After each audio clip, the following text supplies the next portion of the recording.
Show बहिरेडी रोडचा नांदणी road. नांदणी रोडला आता सध्या पाणी एवढं आहे, त्यामुळे सगळेजण बघू शकता. आणि हे सध्या ओमकार करणाऱ्यांचं घर आहे आणि ओमकार करणारे इथं उपस्थित आहेत. त्यांची प्रतिक्रिया काय आपण विचारूया.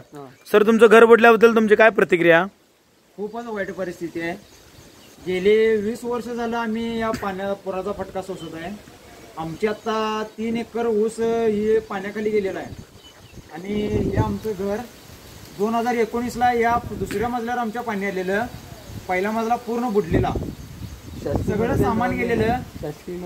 आता विषय असं झाला आहे की 2005, 2006, 2007ला सुद्धा आणि 2019 आणि आता हे 2021 एवढा पुराचा फटका बसलाय.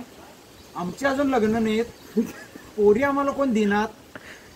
परवा एकट्या माझ्या मित्रानं असं पोरगी बघायला गेला. 5.5 एकर जमीन आहे म्हटला स्वतःची. त्या पोरगीच्या बाबाची 20 गुंठे जमीन होती, तरी सुद्धा म्हटला तुमच्या 5.5 एकरला आम्ही माळाकडची 20 गुंठ भारी आहे.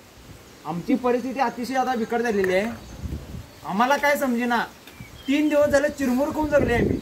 तुम्हाला काय सांगायचं आहे, 3 दिवस झाले. न्यूजवाले आमची व्हिडिओ दाखवणार नाहीत, आम्हाला सुद्धा माहिती आहे.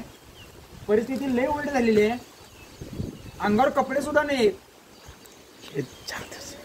गेले 8 दिवस चड्डी आणि बनेनवर आहे मी. माझा एकटा भाऊ जो मला सुद्धा कपडे 8 दिवस झाले फक्त चड्डीवर वळायला आहे. 8 दिवस झाले. शेवटी कसं बस हे 100-200 रुपये गोळा केले. पैसे आहेत पण त्याला काही किंमत नाही आहे. आता आणि दुकानात चालले नाही ते पैसे घेऊन काय करायचं. आता उद्धव ठाकरेंनी एवढीच आमची विनंती आहे, आम्हाला घरगुती 5-5 लाख रुपये द्यावे आणि आलमट्टी धरण आलमट्टी धरणाचा तेवढा विसर्ग वाढवा. बाकी काय मग आता सामूहिक विवाह सोहळा भरावा आणि एवढी पोरांची तेवढी लग्न आटपून द्या, एवढीच अपेक्षा आहे. बाकी काय नाही. बस, धन्यवाद.